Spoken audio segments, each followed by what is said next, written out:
Hello and good morning to everyone. Today we are starting another new chapter of our history, that is First War of Independence. So in the previous chapter we have seen that how British has conquered our India, and we have seen several different wars which British East India Company has fought with the other Indian kingdoms and to win the India. सो ये आपकी कहानी है first war of independence की. Okay, first war of independence जो हुआ India में वो हुआ, ये जो हम पढ़ने वाले फर्स्ट वॉर इंडिपेंडेंस ये हुआ इंडिया में 1857 में. अगर आपको पिछला चैप्टर याद होगा बैटल ऑफ प्लासी जो कि हुई थी आपकी 1757 में. ओके, तो बिल्कुल 100 ईयर्स का अंतर है. आप ये इस तरीके से याद रख सकते हैं इसको कि बिल्कुल 100 ईयर्स बाद जब पहला वॉर जो जीते थे ब्रिटिश इंडिया में वो था बैटल ऑफ प्लासी 1757 में, जब इन्होंने सिराजुद्दौला को हराया, बंगाल के नवाब को.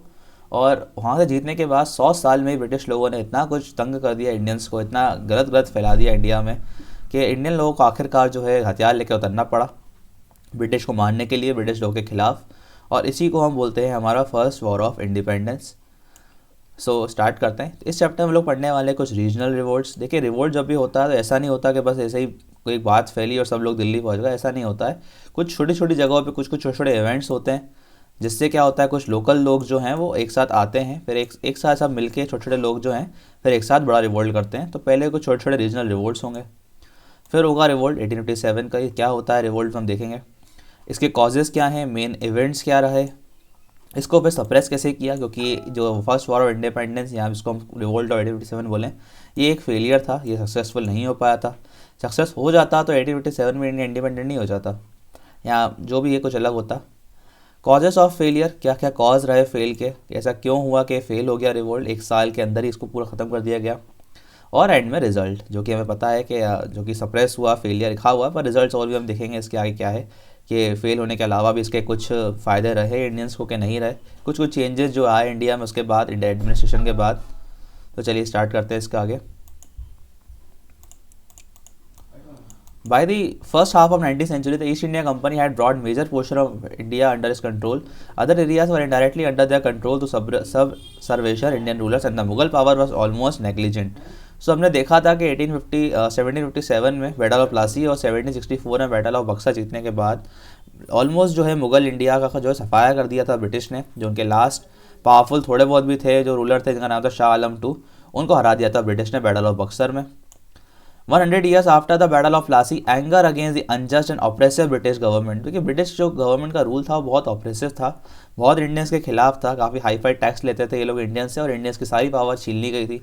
अब आप ऐसा करें कि किसी के घर आप जाएं, मान लीजिए, जब एग्जांपल में दे रहा हूँ आपको क्या हो रहा था इंडिया में एग्जैक्टली, कि आप आज किसी के घर जाएं मेहमान बन के, ओके, वो आपको जो अच्छे से खाना पीना खिलाए और आप अपनी गन निकाल के उसको उसके घर में बंदी बना लें, उसको खुद उसके घर में आप रहने के उसको बोलेंगे तेरा खाने पे कोई अधिकार नहीं है, तेरा यहाँ पे रहने का कोई अधिकार नहीं है, और आप जो बोले वो उसको करना पड़े क्योंकि आपके पास तो गन है. तो इस तरीके का जो है रूल चल रहा था इंडिया में कि इंडियंस जो खुद का इनका घर है इंडियंस का, इनके खुद के घर में इनको भूखा तड़पाया जा रहा है. तो फिर ब्रिटिश लोगों के सामने जो इंडियंस लोगों ने भी आखिरकार जो है रिवोल्ट किया 1857 का. So while British historians called it सिपाही म्यूटिनी, तो ब्रिटिश और इंडियन जो इंग्लैंड के रहने वाले जो हिस्टोरियंस हैं वो इसे लिखते हैं सिपाही म्यूटिनी. इन्होंने लिखा है कि ये कुछ खास ऐसा कोई रिवोल्ट नहीं था, बस ये सिपाही म्यूटिनी. सिपाही का मतलब होता है सोल्जर्स और म्यूटिनी का मतलब होता है दगा कर देना, या छोटी मोटी एक सोल्जर्स की टुकड़ी थी बस जो हमसे लड़ने आई थी, और कुछ भी नहीं है रिवोल्ट ये. जबकि सच्चाई ये है कि रिवोल्ट में सिर्फ सोल्जर्स ही नहीं थे, सोल्जर्स के साथ साथ जो नॉर्मल पब्लिक थी उसका भी बहुत साथ था. तभी आप देखेंगे कि जब ये रिवोल्ट फेल हो भी गया उसके बाद भी ब्रिटिश जो वहाँ पे रहने वाले हैं, क्या बोलते हैं हम, जो ब्रिटिश गवर्नमेंट है उसने यहाँ पे इंडिया में आके देखा कि ऐसा क्या किया है हमारी कंपनी ने, तो उसको हम करेक्ट करें. इंडिया में गुड गवर्नेंस आया 1858 में, इसके एक साल बाद ही. ठीक है, हम देखते हैं आगे. The Sanyasi rebellion in north Bengal and the Chunar rebellion Bihar and Bengal broke out in the late 18th century. तो छोटे छोटे रिबेलियन देखें आप हो गए शुरू बंगाल या बिहार में. देखिए, स्टार्टिंग ब्रिटिश रूल की बंगाल से हुई है, तो जो रिवोल्ट होंगे वही बंगाल से शुरू होते हैं. There were several peasant uprising, peasants की तो बहुत ही गंदी हालत कर दी है, तो उनकी अपराइजिंग तो होगी ही होगी. The first half of the 19th century also witnessed a number of tribal revolts. In this context mention may be made of rebellion of the Bhils of Madhya Pradesh, the Santhals of Bihar, the Gonds and Khonds of Orissa. तो ये कुछ भील के लोग हैं जो tribes हैं, क्योंकि tribes के साथ भी बहुत गलत व्यवहार करते थे ब्रिटिश, सबके साथ ही करते थे ट्राइब्स क्या. However all this disturbances were localised, अभी तो सब ये लोकलाइज्ड है, मतलब इतने बड़े लेवल पे नहीं है कि ब्रिटिश को जो है इसके खिलाफ कुछ बड़ा एक्शन लेना पड़े. Although deep rooted and in some cases long drawn, these did not pose any existence threat to the existence of British Empire. इनसे कोई ब्रिटिश एम्पायर को इतना खास खतरा था नहीं. फिर आता है रिवोल्ट 1857 का. The first expression of organised resistance was the revolt of 1857.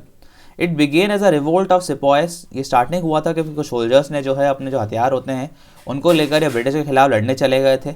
Okay, पर बाद में जो है इसको नॉर्मल पब्लिक का भी सपोर्ट मिलने लग गया, मासेस का. Its cause lay deeply embedded in the grievance that all sections of the Indian society nurtured against the British rule. अब देखते हैं हम कॉजेज़ क्या आते हैं, ऐसा क्या हो गया जो इसके खिलाफ जो है ब्रिटिश लोगों के खिलाफ इतने सारे इंडियंस होता रहा है. पहले है political causes. The political causes of the revolt may be trace to the British policy of expansion through the doctrine of lapse and direct annexation. जो ब्रिटिश की पॉलिसी थी डॉक्ट्रिन ऑफ लैप्स की, जिससे उन्होंने जो है कुछ बड़े बड़े एरिया, हमने पिछले चैप्टर में पढ़ा था कि डॉक्ट्रिन ऑफ लैप्स होती क्या है. इससे क्या करते हैं ब्रिटिश लोग, जो ये लाए थे लॉर्ड डलहौजी लेकर आए थे इस पॉलिसी को. इसके अंदर करते क्या है ये लोग, इसके अंदर कोई भी एरिया ऐसा है, मान लीजिए उसका कोई राजा है और उस राजा के पास कोई सन नहीं है, कोई ऐसा वारिस नहीं है तो संभाल सके उसके एरिया को, तो वो एरिया हो जाएगा ब्रिटिश का. ये थी डॉक्ट्रिन ऑफ लैप्स. तो इसके अंडर जो है बहुत सारे बड़े बड़े जगह को इन्होंने अपने रूल में अंदर कर लिया था, डायरेक्ट रूल के अंदर. और सबसे जो बड़ा एरिया था इसके अंदर जो आया था ब्रिटिश के अंदर, वो था अवध. अवध का एरिया ऐसा था जो सालों से ब्रिटिश के लिए काम करते थे और ब्रिटिश आर्मी में सिर्फ 50% जो सोल्जर्स थे वो अवध के ही थे. अब इन्होंने क्या किया, अवध का देखिए ऐसा था कि डॉक्ट्रिन ऑफ लैप्स के अंदर वो अंडर आना नहीं चाहिए था ब्रिटिश के, क्योंकि उनके बहुत सारे वंशज थे संभालने वाले. जो राजा था उसके बेटे भी 3-4 थे, उसके भाई बंधु भी थे. पर उसके बावजूद भी उन्होंने जो है अवध को अपने अंडर में इसलिए कर लिया ये बोलकर कि अवध को अब ढंग से आप रूल नहीं कर पा रहे, इसको हम रूल अच्छे से करेंगे. तो इसी बात पे जो है अवध के सोल्जर्स ने जो है, जो सोल्जर्स ब्रिटिश के लिए काम करते थे, उन्होंने रिवोल्ट कर दिया ब्रिटिश के खिलाफ. रानी लक्ष्मीबाई का एक बड़ा नाम है क्योंकि इनका भी वही था. Rani Lakshmibai adopted son was not permitted to sit on the throne of Jhansi. जो इनका अडॉप्टेड सन था, मतलब जो भी इनका बेटा हुआ था कि राजा की डेथ के बाद इनका 1 साल का बेटा भी था, 1 साल छोटा, उसको जो है परमिट नहीं दिया गया झांसी राजा बनने का. सतारा, नागपुर, झांसी उनको भी एनेक्स कर लिया गया डॉक्ट्रिन ऑफ लैप्स के अंदर. जयपुर, संबलपुर, उदयपुर इनको भी एनेक्स किया गया. Other rulers feared that the annexation of the state were only a matter of time. और बाकी जब स्टेट्स जो हैं उनको भी लग रहा था कि बस ये तो किसी भी बहाने से हमारा भी राज्य हमसे छीनने वाला है, ब्रिटिश के अंदर जाने वाला है. The refusal to continue the pension of Nana Saheb, the adopted son of Bajirao two, created hostility among the ruling class. अब देखिए उस समय होता क्या था, किसी भी एरिया को जब ब्रिटिश अपने अंडर में करते थे तो उसके जो रूलर था उसको ये लोग पेंशन देते थे कि भैया आप जो है रूलर, तो आप तो रूल तो करते रहेंगे, अब आपको जो है हम पेंशन देते रहेंगे क्योंकि आपकी टैक्सेस तो हम रखने वाले हैं. तो जो नाना साहेब जो उस समय मराठा थे, मराठा के रूलर थे, उनको पेंशन देने से मना कर दिया ब्रिटिश ने. तो ये भी बहुत गलत हो गया.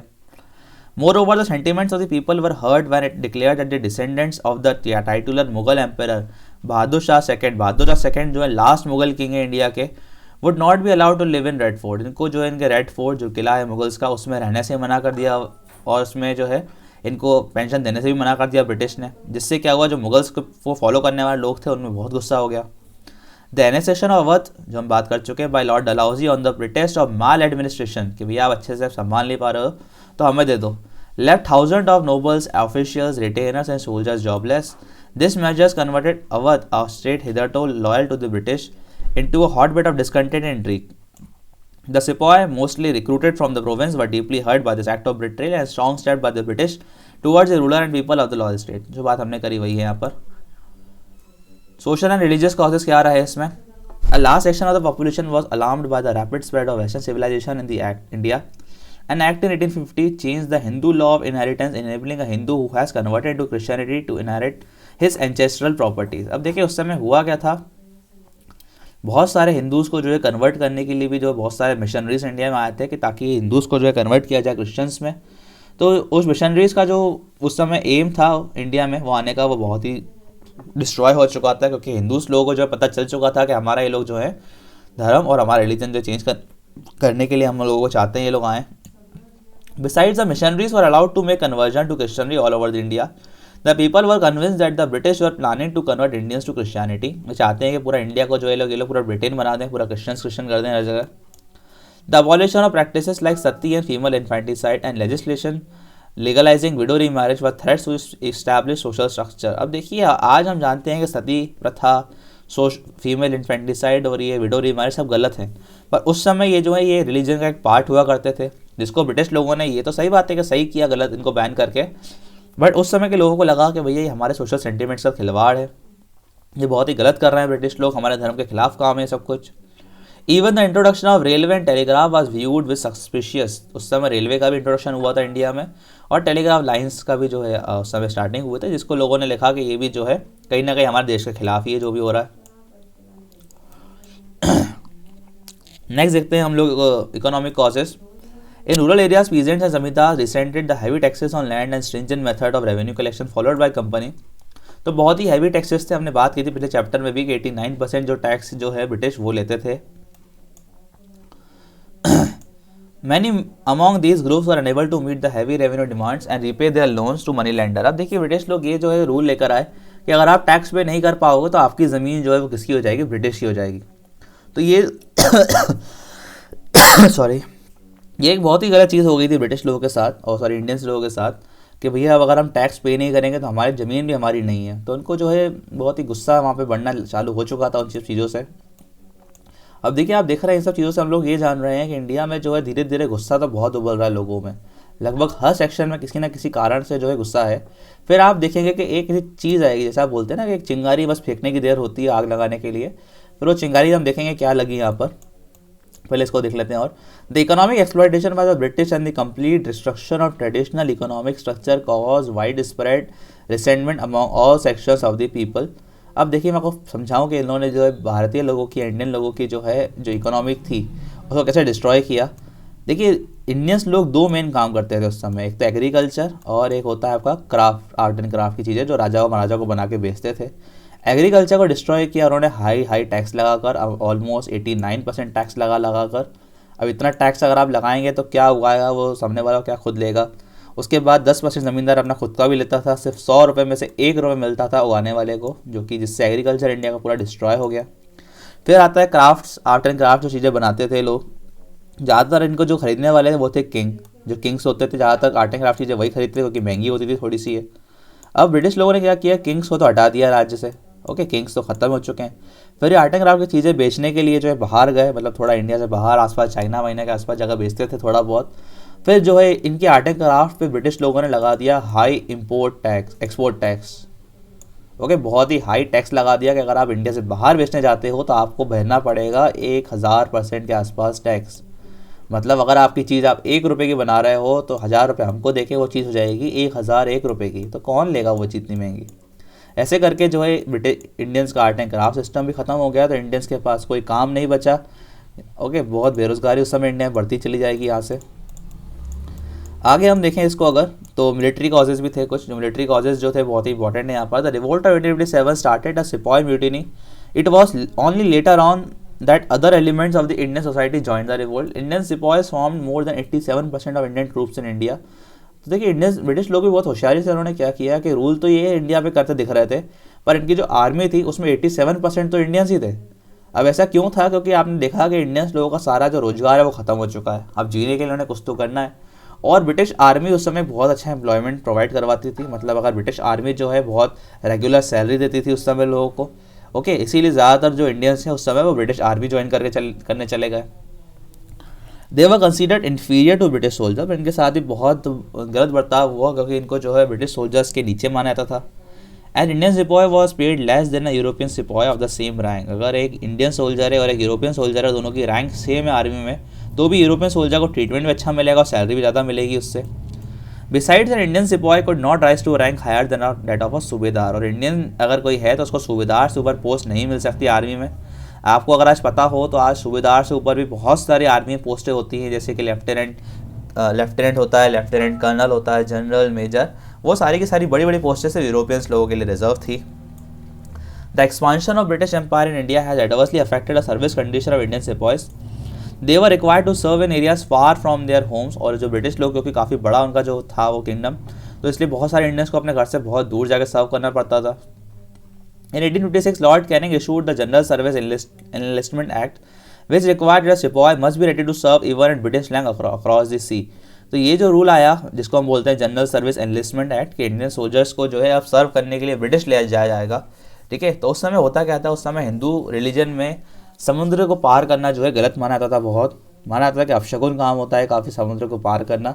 और ये जब एक्ट पास हुआ जिससे पता चला कि लोगों को समुद्र पार करके जाना पड़ेगा, तो ये लोगों को लगा कि ये भी हमारे रिलीजन के खिलाफ है कहीं ना कहीं। The Bengal army was recruited from the high caste communities in Awadh. They were not prepared to cross the sea kalapani which was forbidden as per Hindu religious belief, जो बात हमने करी। They developed the suspicious that the government was trying to convert Indians to Christianity। इनको लग रहा था कि हमें ये लोग वहाँ ले जाएंगे, ज़बरदस्ती क्रिश्चियन बना देंगे, बोलेंगे देखो भाई तुम हिंदू तो हो नहीं है अब क्योंकि तुमने समुद्र पार कर लिया है। These soldiers lost their means of livelihood, they became bitter enemies of British। तो एक समय अब ये लोग जो है कुछ करने के अलावा इनको यही लगा कि अब सही यही होगा कि अब ब्रिटिश लोगों को मार वार के हटाएं यहाँ से। इमीडिएट कॉज, जो हमने बात की आपको कि एक चिंगारी जो लगने वाली है, बस उसके बारे में बात करते हैं, क्या चिंगारी थी इस सारे फसाद में। द ग्रीस कार्टेज इंसिडेंट, ये जो इंसिडेंट है ये बहुत ही खतरनाक इंसिडेंट रहा है कि जस्ट बाद जो है रिवोल्ट चालू हो गया था इंडिया में। The revolt of 57 eventually broke out over the incident of grease cartridge. A rumor spread that a cartridge of a new 557 caliber pattern 1857 Enfield P53 rifle were greased with the fat of cows and pigs। देखिए हुआ क्या, आपको पता होगा कि India में जो है दो बहुत बड़े रिलीजन थे उस समय, एक तो है हमारा हिंदुज़म और एक है इस्लाम। ओके, हिंदुज़म रिलीजन में काऊ को जो है बहुत सैक्रेड माना जाता है, काऊ जो है गाय हमारी माता है, ओके ऐसा कुछ बोला जाता है यहाँ पर। और इस्लाम में जो है पिग्स जो होते हैं जानवर, उनको बहुत ही जो है माना जाता है सैक्रेड। सो हुआ क्या, ये जो एक गोली आई थी इंडिया में, हुआ क्या था, ये लोग सिपाही को गन चलानी पड़ती थी। ओके, गन जो है इसको हम बोलते हैं Enfield rifle. Okay, Enfield rifle में एक गोली आई थी जिसको ये लोग बोलते हैं कि वो गोली जो है, एक जो बुलेट है वो बुलेट बनी है काऊ और पिग के फैट से, मतलब उनकी स्किन से बनी है। और जब भी आपको एक गोली यूज़ करनी है तो आपको पहले इसको मुंह से थोड़ा छीलना पड़ेगा, क्योंकि मुंह से छीलने के बाद ही जो है इसका बारूद बाहर आता था, और मुंह से छीलने के बाद ही जो है आपको उसको फिर गन में रिलोड करके गन चला सकते हैं आप। तो फिर हिंदूज और इस्लाम के जो लोग थे उन्होंने मना कर दिया कि भाई ये बनी है काऊ और पिग के फैट से, जिसको हम खाते नहीं, तो कैसे हम मुँह लगाएं इस चीज़ को। ओके, इस बात पे जो है बहुत ज़्यादा फिर वो हो गया, डिस्ट्रक्शन हो गया इंडिया में। इस इंडियंस और मुस्लिम सोल्जर्स और सबने मना कर दिया कि अब हम आपके आर्मी में काम नहीं करेंगे। ओके, और उनको लगा कि कहीं ना कहीं हमें ये बीफ खिलाकर, और मुस्लिम लोगों को लगा कि ये पिग्स मतलब सैक्रेड नहीं है, मतलब पिग्स को डर्टी माना जाता है मुस्लिम में, सॉरी ठीक है, पिग्स को डर्टी माना जाता है, थोड़ा मतलब गलत माना जाता है इस्लाम में। तो इनको लगा कि ये लोग कहीं ना कहीं हमारा धर्म बिल्कुल ख़त्म करना चाह रहे हैं। तो अब तो समय आ चुका है कि हम अपने आप को, अपने धर्म को बचाने के लिए जो ब्रिटिश लोगों को मार के यहाँ से भगा दें। The British claims to have replace the cartridges with new ones and encourage sepoys to make their own greased from beeswax and vegetable oil. तो अब देखिए ब्रिटिश लोग चाह रहे थे बचना, तो उन्होंने बोला कि ठीक है भाई हमसे गलती हो गई, हम ये कार्ट्रिज वापस लेते हैं। अब ये जो गोलियाँ हैं, गोलियों को इंग्लिश में कार्ट्रिज बोलते हैं, ये गोलियाँ अब आप नहीं चलाएंगे, अब आप जो चाहेंगे, आप चाहे तो अपने खुद की गोलियाँ घर में बैठ के बनाएं जो आपको चलानी हो। पर इस समय तक तो बात आगे निकल चुकी थी। एक इवेंट हो चुका था उस समय तक मंगल पांडे का, मंगल पांडे सिपाही इन बराकपुर में सोल्जर थे ये, ठीक है, refuse to the use the cartridge and attacked his British senior officer. इन्होंने मना कर दिया कार्ट्रिज यूज़ करने से और अपने सीनियर ऑफिसर को गोली मार दी। General Hearsey who said Pandey was in some kind of religious frenzy ordered the zamindar to arrest him but the zamindar refuse. ठीक है, जमींदार को भेजा गया कि इसको अरेस्ट कर लो, और जमींदार ने मना कर दिया इसको अरेस्ट करने से। Mangal Pandey was hanged to death on 8 April along with the zamindar. तो जमींदार के साथ जो है मंगल पांडे को भी 8 अप्रैल को जो टांग दिया गया। The whole regiment was dismissed as a collective punishment. और जितने उनके साथी थे उनको भी जो है वो कर दिया गया, बाहर निकाल दिया गया, डिसमिस कर दिया गया। On 9th May, 85 soldiers in Meerut refused to use the new rifle and were sentenced to 10 year imprisonment। 9 मई को जो 85 सोल्जर्स ने मेरठ में भी जो इसको यूज़ करने से मना किया और उनको 10 साल की सजा सुना दी गई, क्योंकि ब्रिटिश के खिलाफ है सब कुछ। मेन इवेंट क्या हुआ फिर, अब देखिए रिवोल्ट चालू हो चुका है, धीरे धीरे हर जगह से जो है सोल्जर्स लोग जो है वो भड़क चुके हैं। अब उसके बाद देखिए क्या होता है। Soon there was a rebellion in the Meerut cantonment। The Meerut mutiny marked the beginning of the revolt। तो ये मेरठ में 85 लोगों ने जो है ये म्यूटिनी कर दी। इन्होंने कहा कौन 10 साल जेल में रहेगा। तो जो हथियार थोड़े बहुत भी थे इनके पास, उसकी और थोड़ी बहुत गोलियां इन्होंने खुद बनाई, और फिर ये लोग चले गए दिल्ली की तरफ कि अब हम जाएंगे दिल्ली और दिल्ली पे जाके कब्जा कर लेंगे। The Indian sipahi in Meerut murdered the British officer. उन्होंने अपने ब्रिटिश ऑफिसर को जो है मार दिया, और उस समय जितने भी इंडियंस जो थे जेल के अंदर उनको बाहर निकाला, और बहुत सारे जगह के लोग वहाँ पे इनको रिवोल्ट को ज्वाइन करने के लिए दिल्ली आए, कैप्चर कर लिया दिल्ली को। In Delhi the mutineers were joined by the Delhi sipahi. जो दिल्ली के सोल्जर्स थे उनको जाके ज्वाइन किया, and the city came under their control. बहुत ही जल्दी, सिवाय 1 या 1.5 महीने के अंदर अंदर उन्होंने पूरी जो सिटी है अपने कंट्रोल में कर ली। नेक्स्ट डे ऑन 11th में the sepoy proclaim the aging Bahadur Shah Zafar the empire of Hindustan. उन्होंने क्या किया, बहादुर शाह जफर जो लास्ट मुगल थे उनको अपना किंग घोषित कर दिया। From Meerut to Delhi the uprising spread to other places in India including Kanpur, Lucknow, Jhansi, Bareilly, Gwalior, Faizabad. इन सब जगहों पे फैलने में ज़्यादा टाइम लगा नहीं इस रिवोल्ट को, क्योंकि इनको पता चली जब न्यूज़ कि भैया मेरठ के कुछ सोल्जर्स दिल्ली सोल्जर्स हाथ में लाकर दिल्ली को अपने अंडर में कर लिया है, तो इनको भी पता लगा कि चलिए हम भी चलते हैं इनकी मदद करने के लिए। बट फिर क्या हुआ, दिल्ली फॉल ऑफ दिल्ली, जल्दी ही दिल्ली को जो है वापस जीत लिया ब्रिटिश लोगों ने। कैसे हुआ क्या, बहादुर शाह जो उनके लीडर थे रिवोल्ट के बहुत ओल्ड थे, ठीक है, सिर्फ नाम के लिए लीडर थे, कुछ काम तो था नहीं उनका। So he could not be able to leadership to sepoy, तो कोई लीडरशिप प्रोवाइड तो करवा नहीं पाई है। जबकि आप देखें ब्रिटिश जो इंडिया है वो ब्रिटिश कंपनी के बहुत ही जो है ट्रेंड सोल्जर्स हैं उनके पास अभी भी है, ट्रेंड उनके पास अभी भी हैं वहाँ के ऑफिशियल्स और officers. The occupation of Delhi was short lived. The British finally attacked Delhi on September 14. For 6 days there was desperate fighting, but by September 21st, 1857, the British reoccupied Delhi। और क्योंकि ब्रिटिश जो है बहुत डिसिप्लिन आर्मी थी उनके पास, बहुत ही trend army थी, ठीक है। आर्मी तो यहाँ पर इंडिया जो थे वो भी आर्मी वाले थे, पर उनके पास कोई लीडरशिप क्वालिटीज़ नहीं थी इतनी अच्छी जितनी ब्रिटिश के पास थी। The world king was captured and reported to Rangoon, ठीक है। 6 दिन की फाइट लड़ते ही ब्रिटिश ने जो दिल्ली को जीत लिया, और जो उनके जो लीडर थे बहादुर शाह जफर, उनको रंगून जो कि म्यांमार में वहाँ भेज दिया गया। वेयर ही डाइड इन 1862, जहाँ पर जो आखिरी मुगल किंग जो थे बहादुर शाह जफर सेकेंड, उनकी डेथ होती है 1862 में। His sons were shot dead, उनके बेटों को मार दिया जाता है। Thus ended the imperial dynasty of Mughals. Lucknow की बात की जाए, लखनऊ तक भी जो है फैल चुका था ये revolt. Lucknow was the capital of Awadh, Awadh की कैपिटल है। अवध क्यों इस रिवोल्ट में हम बात कर चुके हैं। There was mutiny, Sepoy were joined by the disbanded soldiers from the old Awadh army। बेगम हजरत महल जो वहाँ की किंग थी, किंग और क्वीन जो भी आप बोले, ठीक है, वहाँ की जो रूलर थी वो बेगम हजरत महल थी। One of the begum of ex nawab Awadh took up the leadership of the revolt, इन्होंने लीडरशिप ली रिवोल्ट की। Finally the British forces captured Lucknow, the queen escape to Nepal, जो क्वीन जो है नेपाल चली जाती है, देखिए आप पास में ही है नेपाल यहाँ से, ओके। पर लखनऊ को कैप्चर कर लेते हैं ब्रिटिश। कानपुर में जो थे रिवोल्ट के लीडर, देखिए लीडर आपको सबके याद करने पड़ेंगे। दिल्ली के लीडर कौन थे आपके, बहादुर शाह जफर, ठीक है। इनके साथ जो वहाँ के लीडर थे वो थे भक्त खान, जिनका नाम नहीं लिखा है यहाँ पर, होना चाहिए था वैसे। लखनऊ के आप देख लीजिए, लखनऊ के कौन है लीडर, लखनऊ में लीडर है बेगम हजरत महल। कानपुर में देखिए, कानपुर में कौन है leader, in Kanpur the revolt was led by Nana Saheb. तो नाना साहेब हमने देखा थोड़ी देर पहले भी नाम पढ़ा कि ये उस समय मराठा के रूलर थे जिनको पेंशन देने से मना कर दिया ब्रिटिश ने, और वहाँ के लीडर भी ये थे। He joined the revolt primarily because he was deprived of the pension by the British। He commanded Tatya तोपे Azimullah captured Kanpur and proclaimed नाना साहब एज पेशवा, ठीक है। तात्या तोपे अजीमुल्ला इन दोनों के साथ मिलकर इन्होंने कानपुर को जो है कब्जा कर लिया कानपुर पर, बट कुछ ही टाइम पर कब्जा कर पाए। Kanpur was recaptured by the British after the fresh reinforcement arrived। The revolt was suppressed with terrible violence। The rebels were either hanged or blown to pieces by cannon, सबको उड़ा दिया गया। नाना साहब को भी जो है पकड़ लिया गया, नाना साहब को भी उस समय डेथ दे दी गई। तात्या तोपे जो कि भग गए थे बाहर, कहीं जंगल में आके छुप गए थे, उनको उन्हीं के दोस्त ने पकड़वा के जो है अरेस्ट करवा दिया। झांसी की कहानी तो मुझे लगता नहीं कि बताने की इतनी ज़्यादा ज़रूरत है। रानी लक्ष्मीबाई, क्योंकि इनका जो है एरिया था झांसी का, उनको जो है छीन लिया गया था।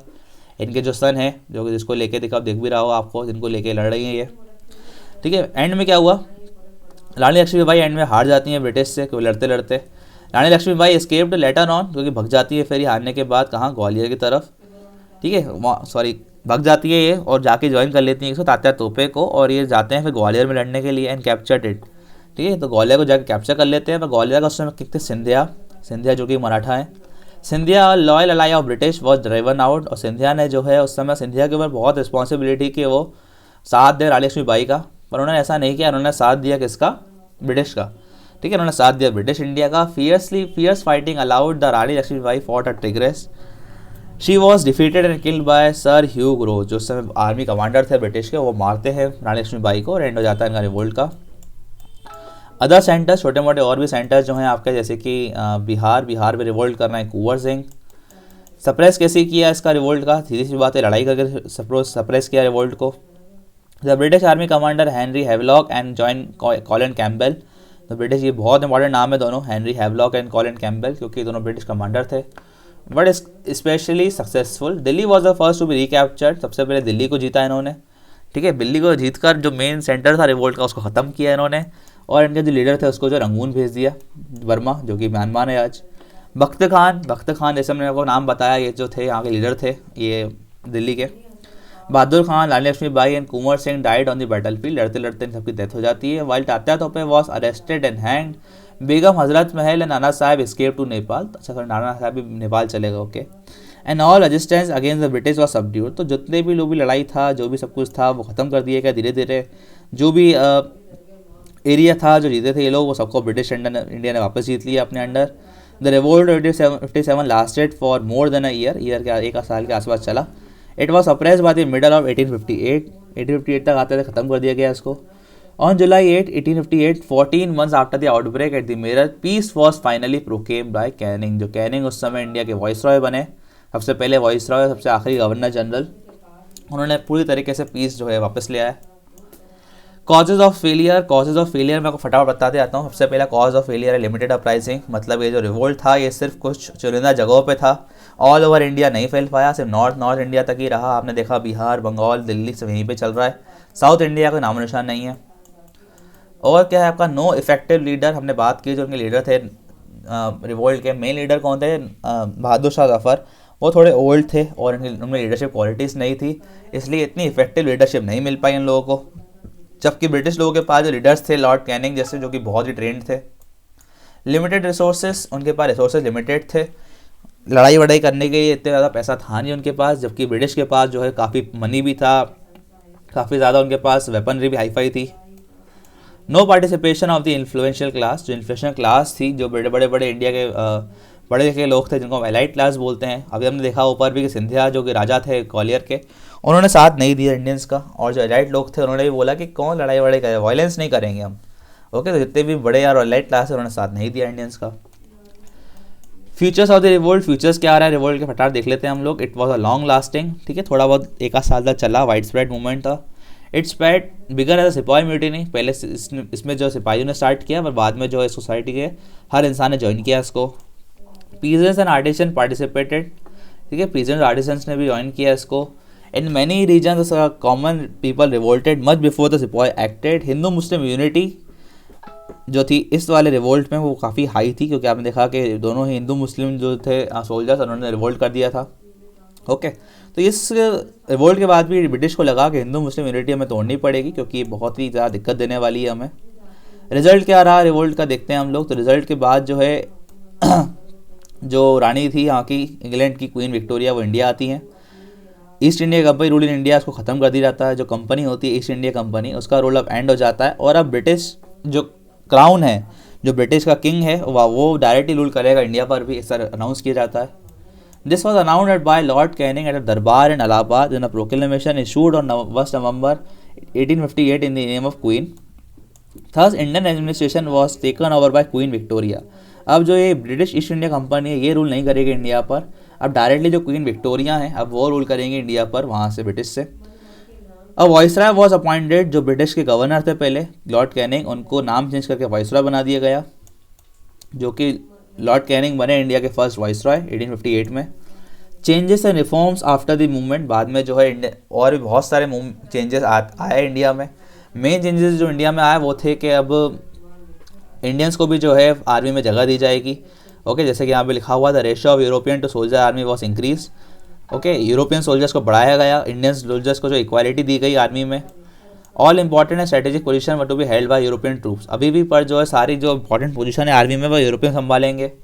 देखिए इस रिवोल्ट का ये भी एक नुकसान हुआ, जो कि बहुत बड़ा नुकसान था, कि अब ब्रिटिश लोगों का इंडियंस लोगों पर थोड़ा बहुत भी जो भरोसा था वो उठ चुका था, ठीक है। इंडियन सोल्जर्स पर है, इंडियंस पर, उनको लगा कि इंडियंस भरोसे के लायक नहीं है, रिवोल्ट करते हैं, मारते हैं, भैया हमने ऐसा कुछ किया तो था नहीं।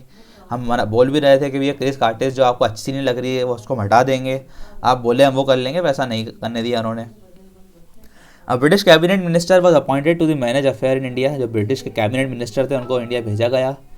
The secretary of state as he was called to be assisted by an advisory body called the India council, India council बनाया गया, ठीक है। और सेक्रेटरी ऑफ द स्टेट जो है वो हाईएस्ट पोस्ट थी इंडिया में ब्रिटिश पार्लियामेंट की। द गवर्नर जनरल का नाम चेंज करके क्या कर दिया गया, वाइसरॉय कर दिया गया। The queen of England assured the rulers of the princely state that the territories would remain with them, अब ये घोषित कर दिया गया कि ब्रिटिश इंडिया जो है अब आगे और रिवॉल्ट नहीं करेगा। ब्रिटिश जो कंपनी है, ब्रिटिश जो क्राउन है, अब वो आगे और इंडियन टेरिटरीज को नहीं जीतेंगे। और भी काफ़ी चेंजेस आप पढ़ सकते हैं, और भी बहुत सारे चेंजेस आए उसके बाद। ठीक है, उसके बाद ब्रिटिश ने चालू करी डिवाइड एंड रूल पॉलिसी भी चालू कर दी, क्योंकि अभी उन्होंने थोड़ी देर पहले ही बात करी कि हिंदू मुस्लिम यूनिटी बहुत ज़्यादा थी, जिसको तोड़ा गया ब्रिटिश के द्वारा। No Indian could become an officer, the Sikh Pathan and Gurkhas were declared martial races. पहले हिंदूज को जो है भरा जाता था आर्मी में, हिंदूज और मुस्लिम्स को, अब सिख पठान और गुरखास इनको भरा जाएगा, क्योंकि हिंदू मुस्लिम ने दगा कर दिया हमारे साथ। The British embarked on a program of reform and political restructuring, trying to integrate Indian higher caste and rulers into the government। जिन जिन लोगों ने ब्रिटिश का साथ दिया रिवोल्ट में, चाहे वो हायर क्लास हो चाहे वो रूलर्स हो, फिर ब्रिटिश गवर्नमेंट ने कहा कि हम इनका साथ भी देंगे। They stopped land grabs, decrease religion and tolerance. Religion चीज़ों के बीच में अब ब्रिटिश लोगों ने जो है टांग अड़ाना बंद कर दिया। मिशनरीज जो आए थे इंडिया में क्रिश्चियनिटी फैलाने के लिए, उनको भी उनका काम हटा दिया गया। अब उनको दिया गया काम कि इंडियंस को आप पढ़ाओ, ठीक है, अब क्रिश्चियनिटी हम नहीं फैलाएंगे भाई, क्योंकि रिवोल्ट हो जाता है फिर। Queen Victoria took the title of empress of India. जो इंडिया की एम्प्रेस है वो है Queen Victoria. The revolt of 1857 ended an era and heralded the beginning of a new one. 1857 के बाद जो एक नया एरा की स्टार्टिंग होती है इंडिया में, ठीक है, हर चीज़ में एक नई चीज़ आती है, एक नया रूल इंडिया में इस्टेब्लिश करते हैं ब्रिटिश, और एक नई सोच के साथ इंडिया में रूल करना स्टार्ट करते हैं ब्रिटिश। ओके, पर एक बहुत ही एक अच्छा चैप्टर है, कहीं ना कहीं इंडियंस लोगों ने अपनी ताकत दिखाई ब्रिटिश को कि हम भी कम नहीं किससे। ओके, इसलिए इसको हम बोलते हैं first war of independence. Okay, इस नोट के साथ ख़त्म करते हैं इस चैप्टर को। Okay, in the last, thank you.